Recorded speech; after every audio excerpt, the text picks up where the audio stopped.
Hey everybody, how you doing? We are about to get started with our penultimate panel of the afternoon.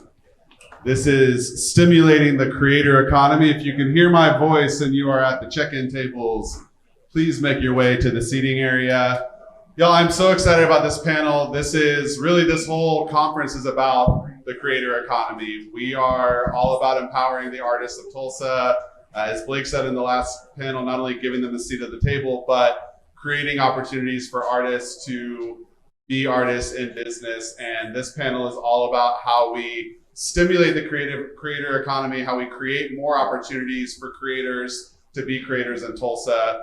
So excited about our panel. I'm going to bring them out all at once. We have our moderator, Cam James. We have Kelsey Davis with Collective. We have Jaslyn Markle Ferguson with Twitter. And we have a wonderful artist, Natalie Lauren Sims. Give them all a round of applause, please.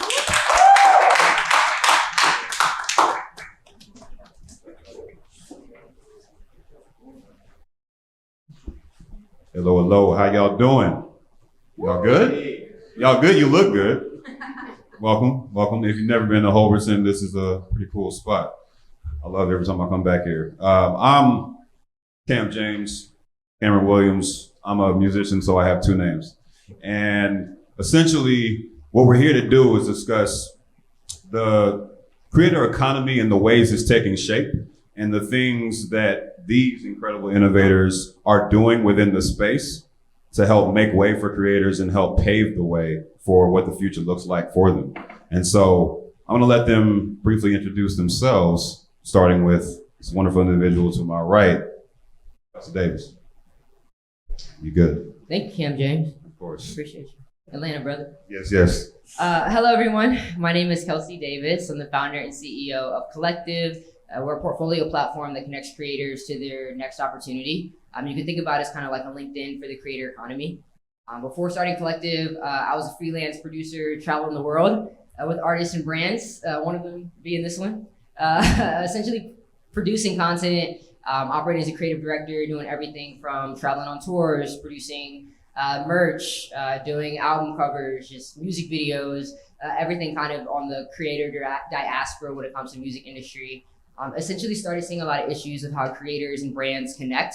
It's really hard for brands to be able to find creative talent at scale. Platforms like LinkedIn are awesome from a technology standpoint, but they don't have the user base of the creator economy, nor the actual technological tools to display creators' work and to allow people to connect in the way that's fruitful for our specific economy. And so we created Collective for that. So we originally started, I'm from Atlanta originally.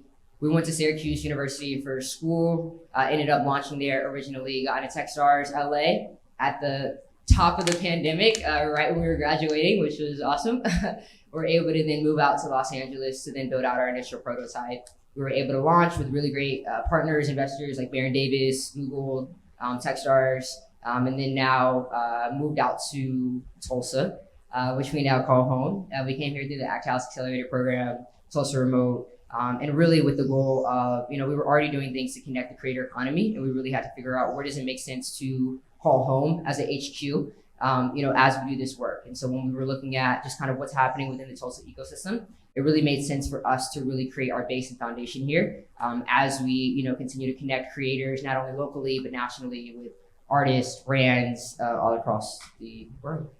Yeah. Wonderful. Hey, what's up, everybody? My name is Natalie Lauren. I too have two names, Natalie Lauren and Natalie Lauren Sims. I am an artist by practice and a creative entrepreneur by trade. I have done a little bit of everything when it comes to being a creative. My background started in web development and graphic designs. That's what I got my degree in. And somehow I landed my way into being a ghostwriter. And so I spent the first 5 years out of college doing some ghostwriting for Iggy Azalea and wrote for Chris Brown and a host of other people. And that space really afforded me the opportunity to really settle and get grounded as a songwriter, but then explore other creative avenues because I did a publishing deal. And so at that time, there was a need for shipping and printing and creative services. And so myself and my partner at the time, we created this company called Native Supply. It was a boutique label / agency and a shipping, printing, supply chain all in one. And so we are now 7 years into that business. Our headquarters is in Tarpon Springs, Florida. And I am back home in Tulsa because I love Tulsa. This is my home, my family is here, I'm a creative. And ultimately, my goal is to be a guide. I nurture creatives. I've always literally kind of taken it from idea to execution. What does it look like to not only monetize, but to protect your intellectual property, to protect your future, to protect your publishing, your investment, to protect your soul, right? Your heart, your mind in the process so that you can be sustainable. And so here in Tulsa, that's what I'm looking to do. And I paint and do lots of other fun things with my friends. So that's it. Thanks. Great. My name is Jaslyn Ferguson, but also Jaslyn Markow, you may see on my social media. And I currently am the Inclusive Programs Marketing Manager at Twitter.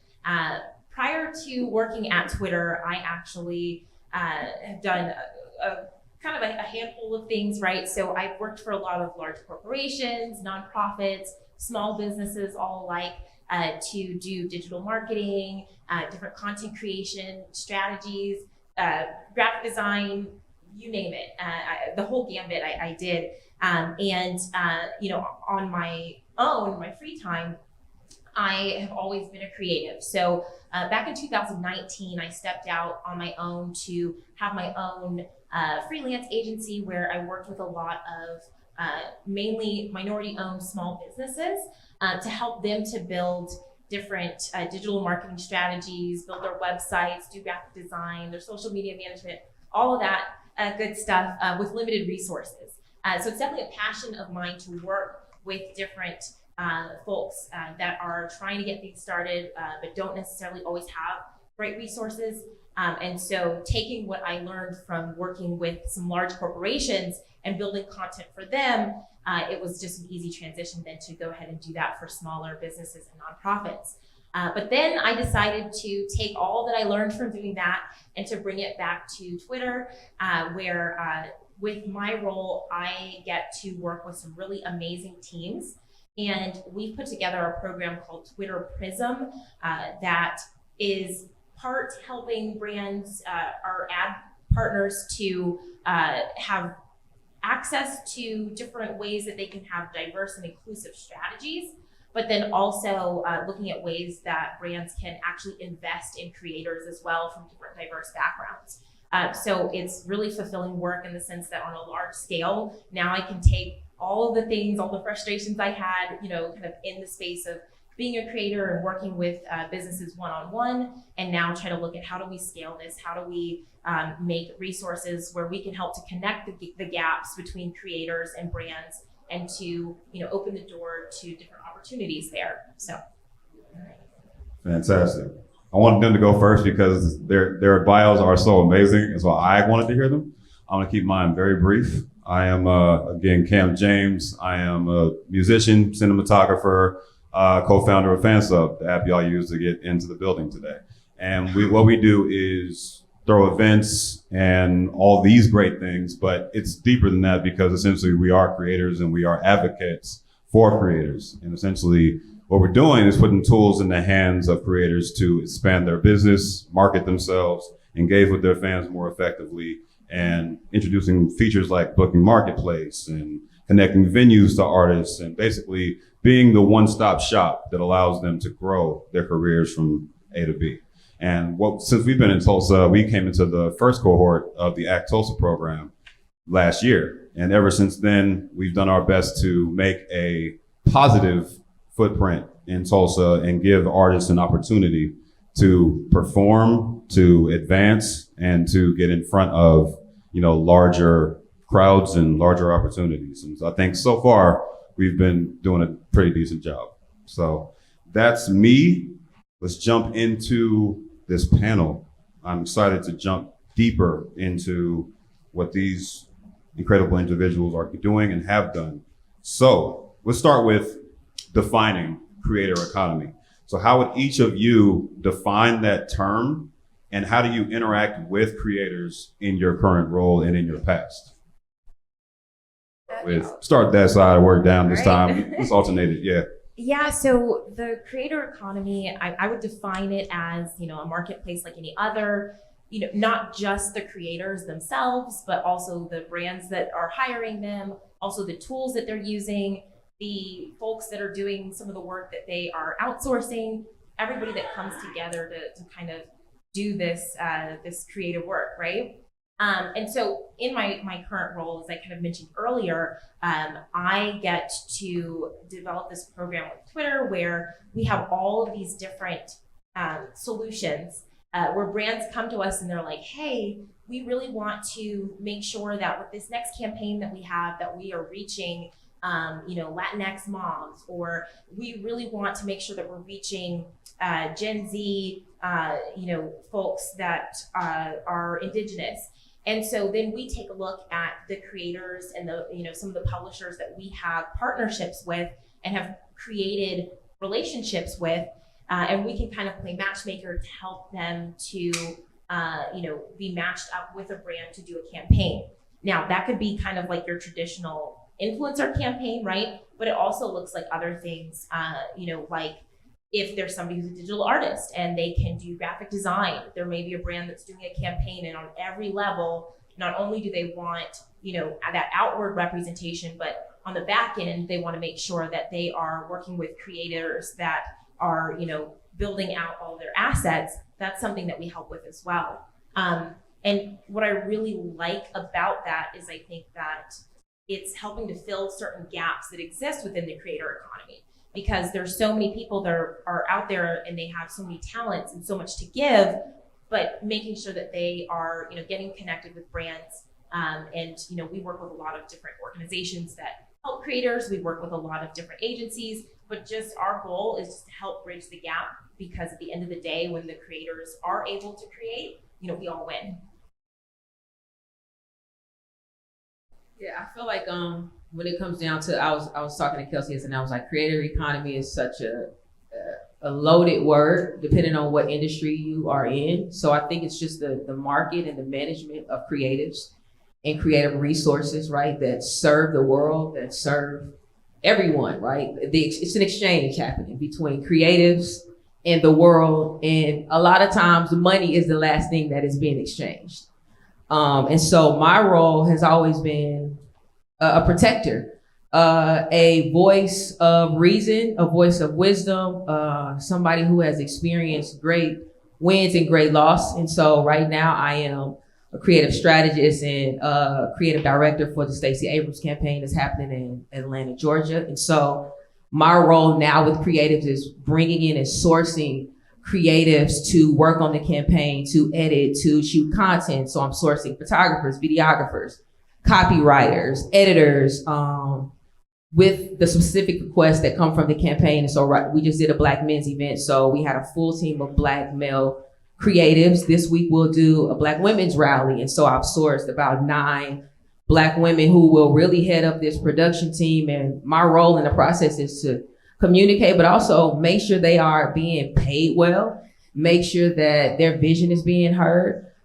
In the past, as a person who has ran a label, as a label owner, as a songwriter, as a creative director at A&R for labels, my role has always been helping them read the fine print, making sure that creatives are not sacrificing their value in the name of visibility. It is not enough to be visible. Visibility does not pay the bills. And so really understanding off-platform value, the off-platform economy that you need to be stimulating when you are not on Instagram, Twitter, whatever the platforms are, and really what does it look like to make sure you can live off of your work without compromising your ownership and your creative vision in the name of having to go through middlemen. Because I'm the person that likes to cut out the middleman for the creative and get them directly to the resources and directly to the people. So yeah. And I was fortunate to be one of those creators up under Natalie, that didn't have to go through a middleman. And I think that when you're able to work with people that are vision aligned, who say, hey, we know that we have these needs. Hey, we're trying to create, there are things that we're trying to do. Let's go directly to creators, right? And let's invite them to collaborate, right? At Collective, when we're talking about creators, like we have a statement where we say every human is a creator.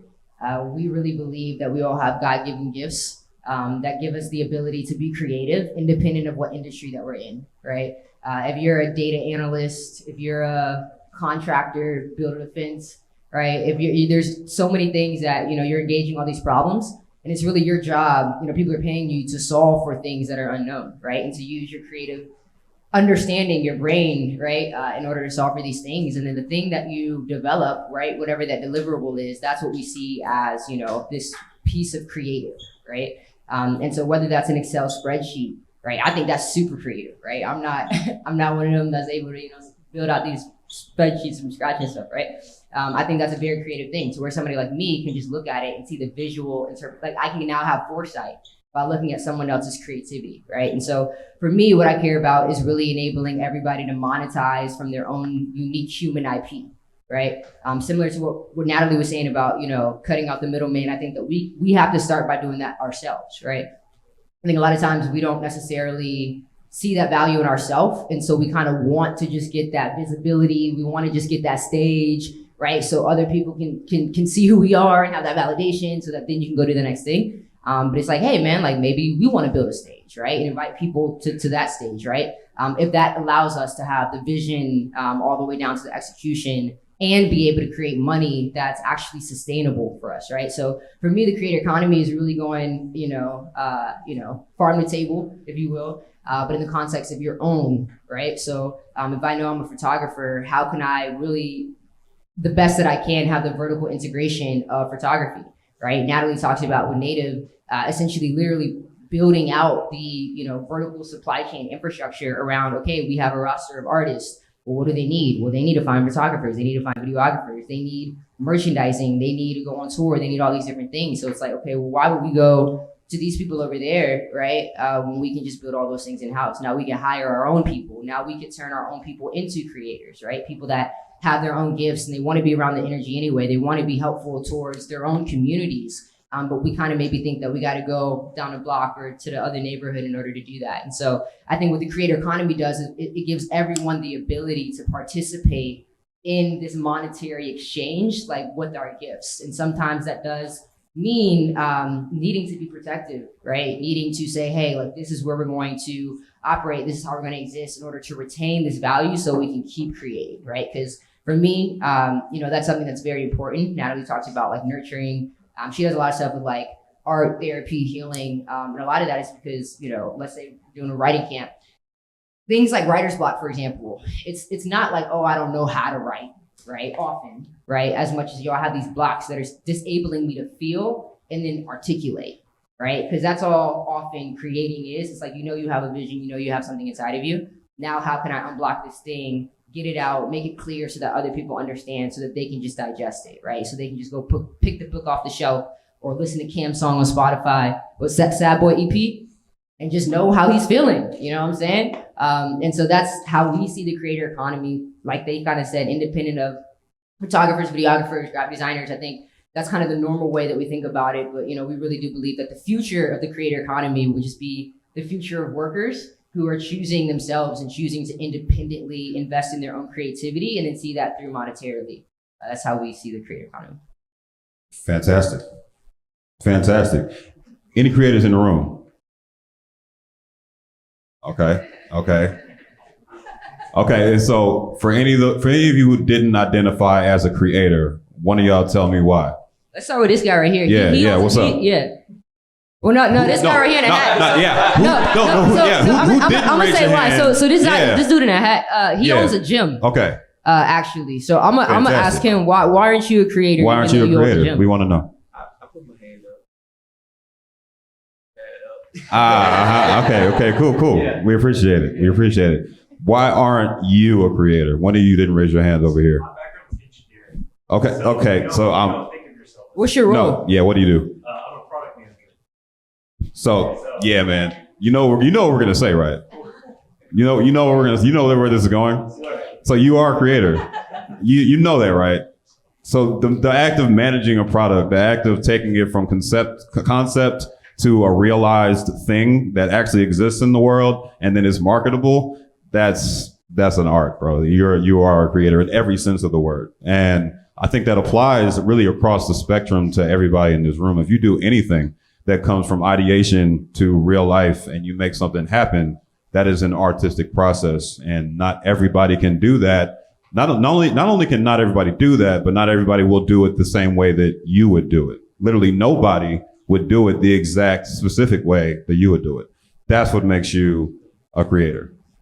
So I'm gonna ask y'all one more time, who in this room is a creator? I got more hands. I got more hands. And if you're iffy Even about a security it, guy raised his hand, man. You got to Yeah. get real creative. You know Hell what I'm yeah. saying? Hell yeah. You never know.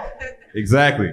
So as y'all just witnessed, I like to break the format a little bit. So what we're gonna do is do a little bit of a short format question. And essentially what I want to ask my panel here is, who is your favorite creator? This can be past, present, dead, alive, doesn't matter. And why? But you got 30 seconds. So chop it up, but give me the reason.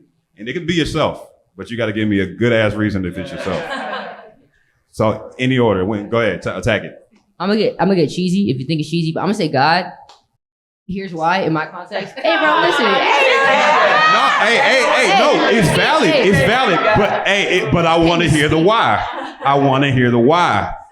It's got to be the No, why. for real. So for Yeah. me, you know, I'm a believer, and I just really, the way that I get my inspiration, right? I think I like to look at like original creator in the context of like creativity, right? I think, you know, we're all humans, right? I think the thing that makes us biologically different than other animal species, right, is our ability to critically think, right? To be creative and to create and to multiply in the context of not only reproduction, but of thoughts and ideas, right? So societally, we have the ability to literally take our vision, mission, values at the individual level and the communal level, create, right? If you look at any Renaissance era, right, the Enlightenment movement, Harlem Renaissance, what's happening in Tulsa right now, all of it has to do with us as humans understanding what are the pain points that we have, what are the needs that we have, and how can we use our brains and stuff to work together. So in my opinion, I think that, you know, I really do believe we have all we need to create. I think we really need to look into ourselves, understand really more so what does it mean for you all individually to be human.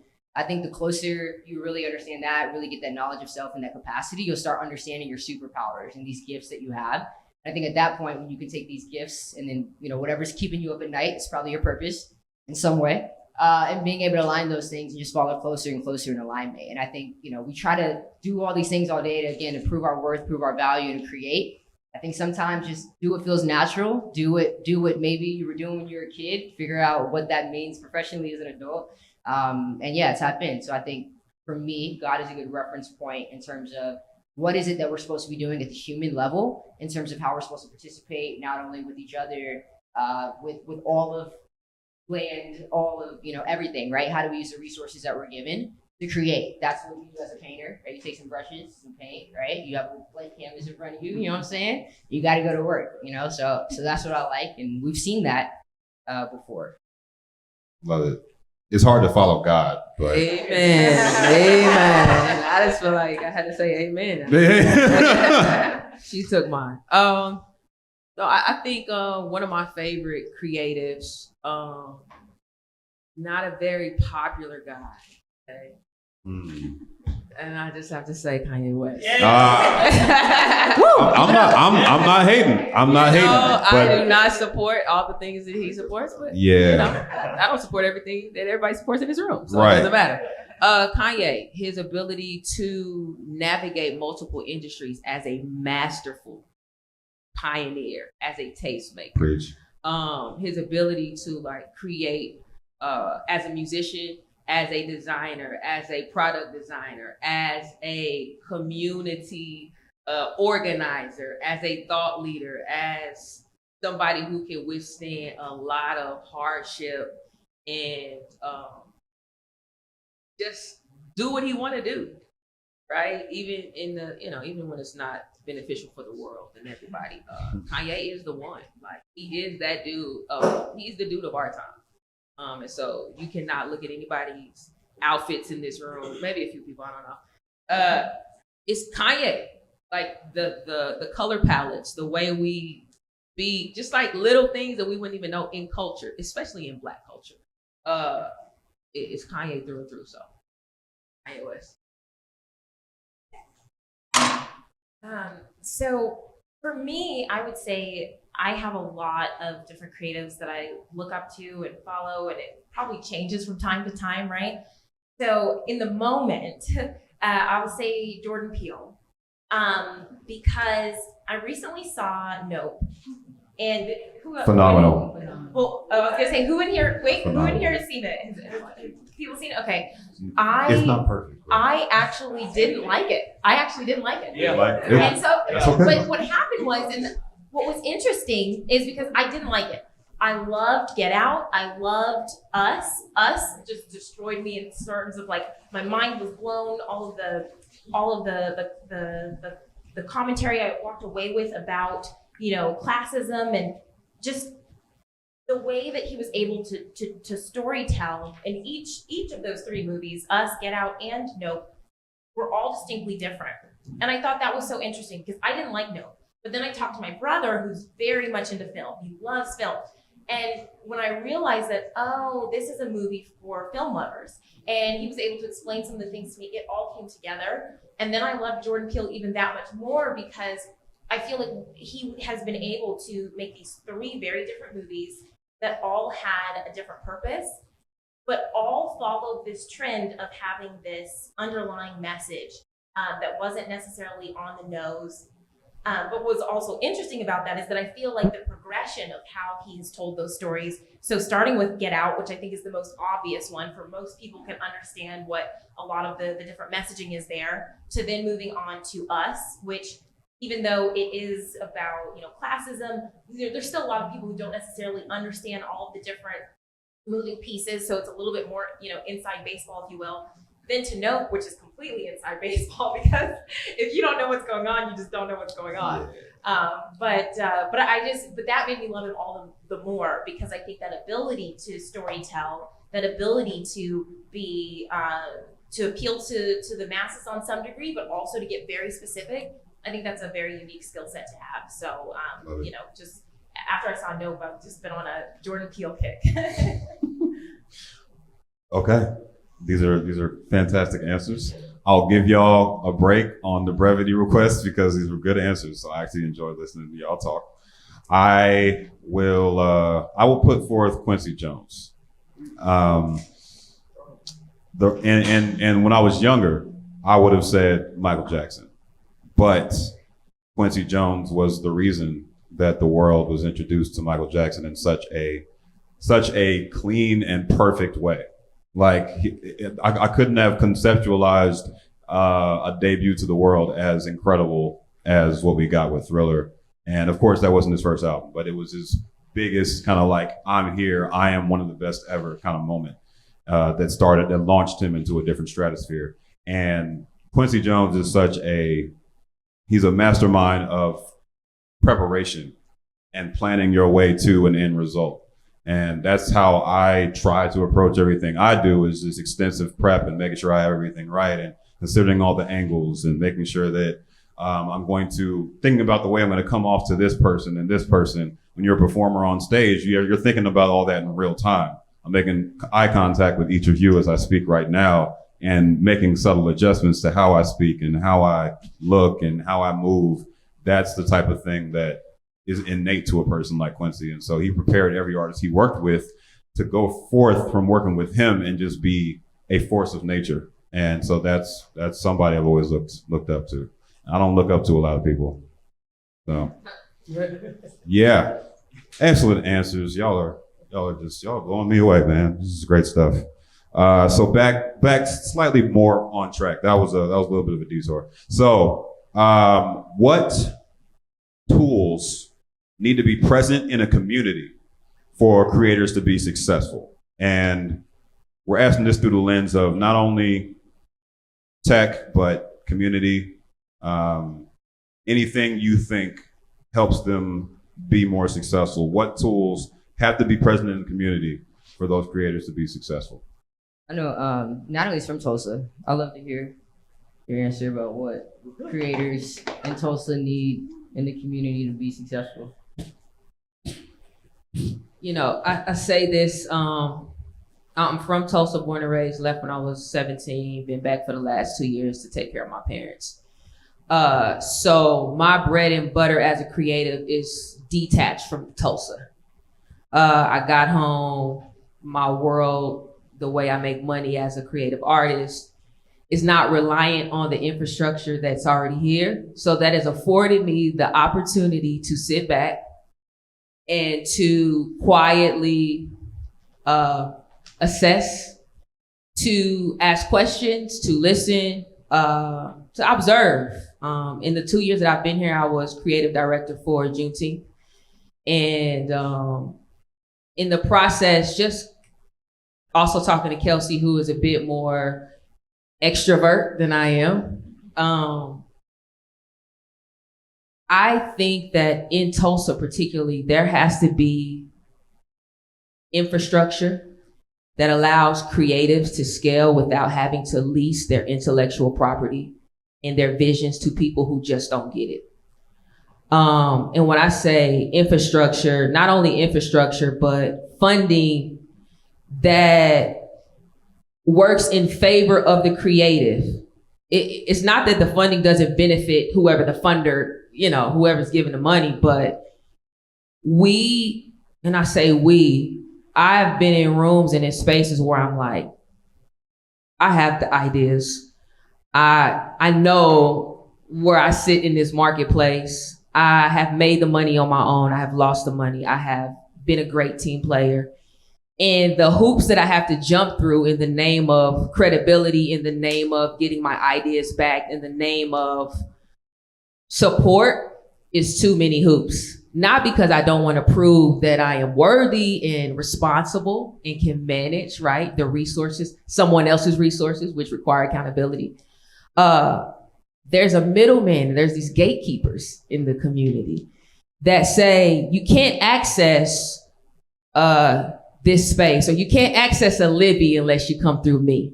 You can't access a Kelsey unless you come through someone else. And it's like, that doesn't work for creatives, because some of us, networking may not be your strongest, you know, may not be a strong skill set that you have. So I think one, transparency and being able to say, hey, this is what is available to you. And I would love to support you. And here are my requirements for it, right? For people who are funders. These are my requirements. And unless you meet these requirements, I cannot support you, because you are going to mismanage the money that I work hard for. I think on the other side is working across, just like we are always constantly working up, like we need more this way. And it's like, there is so much more sustainability and leverage working in the room right here, right? You don't have to go to the person that's the head of the head of the head. It's like, no, the creatives that you need to work with are right here. The people that are going to get you in the doors, the people that are going to help you sustain your career are the people that are sitting next to you, not the people that are above you. And so I would just say, man, the humility, the patience, the generosity to work with people who are not yet on, to see vision and to not take advantage of people. It's really a hard, I hate to always like swing stuff into the heart and just like integrity. And it's really just like wanting to see other humans succeed, right? Even if you have nothing to do with it, even if you are not advancing your own agenda. That is a heart thing. It's an ethic. That's a morale. That's a heart thing. It's not just a business thing. And so I think that's what we need. We don't lack creativity in this city. We don't lack creatives. We don't lack money, right? We lack the connection in a way that is safe and is mutually beneficial to all people. So that's my thought. Clap that up. Exactly. Amen. No, I think to that last point of connectivity, you know, and to the earlier point of like we have all we need. I think a lot of it is education, right? The resources are here, right? And Natalie's from Tulsa. I'm not. I just moved here at the top of the year. I came through Tulsa Remote. Shout out Tulsa Remote. Came through Act House. Shout out Act House. You know, gotta do all shout outs. And for me, you know what I'm saying, coming in through community, also first 3 months when I moved to Tulsa, live with Natalie. And so being able to just kind of have every side of the diaspora for me, I think introduced me to just like the natural supply chain of like the Tulsa community that we understand, like downtown, happy hours every day, you know what I'm saying? And I love that. I think it's awesome. I think that fortunately my experience just living on the north side, it just allowed me to know like, oh, there's a gap, right? In terms of who has information, who doesn't have information. There's a lot of needs that even a lot of groups such as Collective, right? And I know like, a lot of us have, whether it's access to talent. I know that's a big thing with us who have tech companies, things like that. And I believe that we have the population, we have the people. I think education is a huge part. Libby obviously does Hoberton. We're at Hoberton right now. We see what's happened in the tech industry, right? In terms of like, okay, Tulsa is this tech boom. Like, how do we think we're going to supply the demand of that? Well, we need a workforce, right? We need to be able to say, hey, how can we educate people and give them opportunity to be educated, right? If someone wants to be educated, they're like, hey, I'm down to get into this tech thing. Like, I don't even really know what y'all are talking about, but I'm down to commit 2 years. I want to code. Here's what I have to contribute, right? Hoberton's able to take them in, right? Libby, what y'all scale like hundreds of people a year through these like coding boot camps, classes, and then automatically place them with jobs, right? And so it's like we can do all of the great stuff of having all these tech people move to Tulsa, try to get these tech companies here, but we need people, right? We need the community, right? And that can't just be, hey, you know, here's a check here, here's a check here. It's like we have to, you know, you can give a man a fish or you can teach a man to fish, right? And if the goal is creating independence for people, right? And really allowing them to be creators so that they can feed their family, so that they can make their own independent decisions, I think education is super important, right? I think on the tech side, we do a really, really good job from what I've seen so far for the stage of the city in driving education towards that. And I think there's obviously more work that can be done. On the creator end, right? You know, I think we're at like the very, very, very beginning when it comes to education. And education is not just skills training. Education is how do I do an invoice? Like me and Natalie be working with people. Are ready to pay you like $1,000, $2,000? It's like, yo, like here's how you do a W-9, bro. Like, let me get you paid, dog. But those are the types of gaps that exist. Like literally, like people are, okay, am I this tax status? Am I this? Okay, do I write this? Like, should I create an LLC? You know, those types of things. And so I think it's really up to us. I think that's part of nurturing. It's part of protecting the creator economy. You know, is actually giving them the ability to protect themselves and to serve themselves. I think that's what's needed. Yeah, I 100% agree. Just to add on to that, you know, I've worked with different creators before where, you know, outside of the position that I have now with Twitter, there were times where I had roles where I was managing campaigns where we would hire just different influencers and different content creators, right? And so, you know, through that, I would be the person that would help to draft some of these contracts or put together, you know, some of these pitches, but also looking at some of the you know, documentation that these creatives would send over to brands. And so now, even though I'm not necessarily doing that, I have people who are, you know, like, I want to be a content creator. What should my contract look like? What type of documents should I put together? And, you know, that's huge. I think bridging that gap, having that education to tell people, hey, this is easy. Just follow this template. Hey, you know, you don't have to have Adobe Photoshop and, you know, all these things. Like, there are so many tools now that are free and accessible. I am a huge proponent of Canva. Like, make your, you know, get your templates ready in Canva and then be ready to crank things out. Nothing bothers me more. Like, I spent years doing graphic design, and when people act like, oh, Canva is a wonderful tool. Canva's evolved over the years. Canva is great. Yeah. Salute. Use Canva, please, because there are so many times I'm like, I am so thankful I don't have to open up some, you know, an Adobe program and do XYZ. I can just open up Canva quickly, send templates over, do things. There are so many tools available. And so, you know, I think we just have to really focus on, like you said, education and making sure people know even the most simple of things of like how to be able to, you know, represent themselves and to make opportunities happen. Love it. Love it. Give it up for this panel one more time. Incredible. We want to open it up now for questions. Make sure we have time to consider each and every one and give y'all thorough answers before we get out of here. So, does anybody have a question? All right, I'll give you the mic. I'm gonna be the mic guy. How's it going? My name's Trey. I guess I'm a creative in Tulsa. Do I have to stand up? No.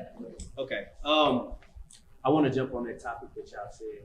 So like people in the community, how to get them more interacted in the community, right? Has there even been an opportunity for the people? Like, do y'all know that?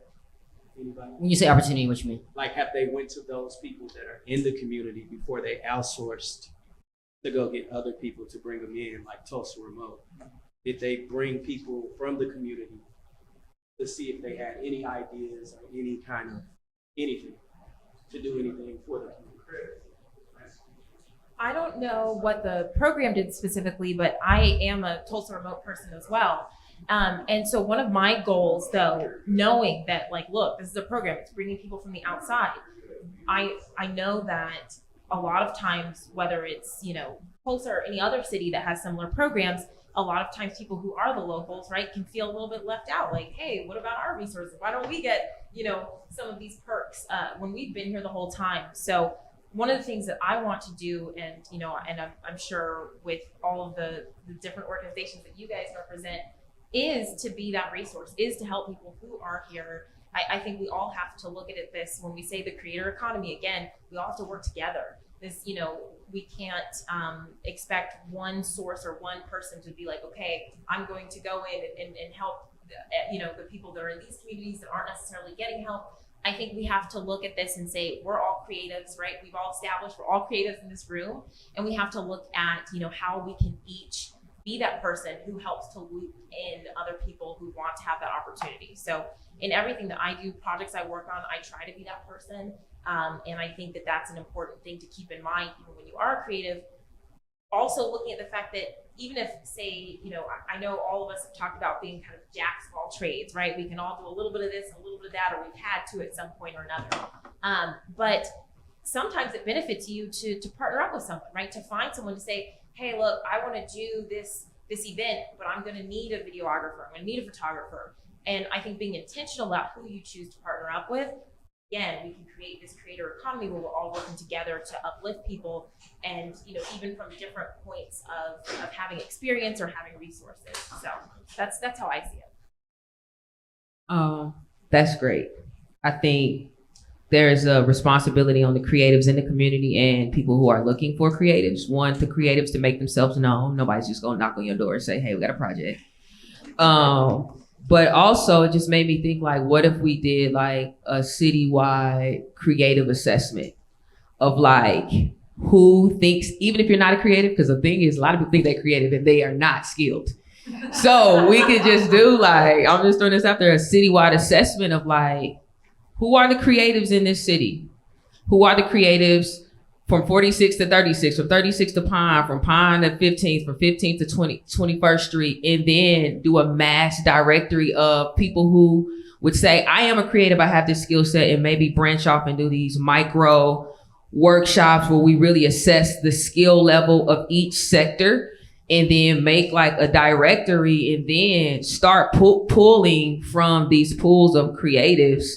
Because I think there are a lot of creatives in the city that feel overlooked.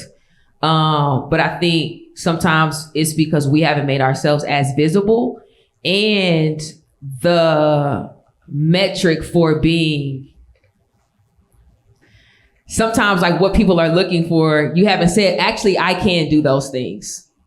You know, sometimes it's just about people knowing you do fit the bill, and you being very clear about that. Me and Kelsey just kind of had a micro argument before we got here about how I present. And she was just like, you just want to be Miss meditation, love, and art. And she was like, you need to tell people that you have businesses and you've done these things and you wrote records and platinum. And I'm like, I don't care about that. And she's like, but if you want to be positioned in a certain way in the marketplace, people need to know, if you want to be in the music space, you have sold platinum records. You want to be in this space, you have a company. You can't just walk around being a painter. So we kind of had an micro argument about my bio before we got here. But I think ultimately I'm saying to you, and me and you talk about this a lot, it's just what does it mean to position ourselves and to let people know what we do? And then I'll just add on to that. I think we got to start activating everywhere, right? I think, in order to build community, I think it's great to centralize it. And I think weekends like this are a great way to do that. But I think programmatically, like, let's start going to every neighborhood, right? It's like, we want to have a united Tulsa. We want to be able to actually, do this thing that we need. We know that we need sides of every side of the market. So like, let's do that, right? Dreamland, obviously, Steph Simon, he does a great job of being able to actually integrate the people into what's happening, right? And I think we need to do that, right? Be on every block, every corner. Finding these creators, I think, is ultimately the goal, to be able to make sure that everybody does feel seen and feel heard, for sure. And with that, also, we got a table over there. Collective, you want to sign up, create a free portfolio. It's the fastest, easiest way to create a portfolio online. Got to make sure you stay accessible, you know what I'm saying, so we can find you. I love the idea of a directory, by the way. Right. That I love Yeah. that. All right. We have chewed through all of our time, but these wonderful, wonderful individuals will remain here for you to speak to after and beyond for the next couple of days. Some of them leaving tomorrow, some of them sticking around for the next 2 days, but take advantage of this time you have with them and clap it up for this panel one more time. Thank you all for being here, for sure. Love. Thank you all. What a great panel. Thank you.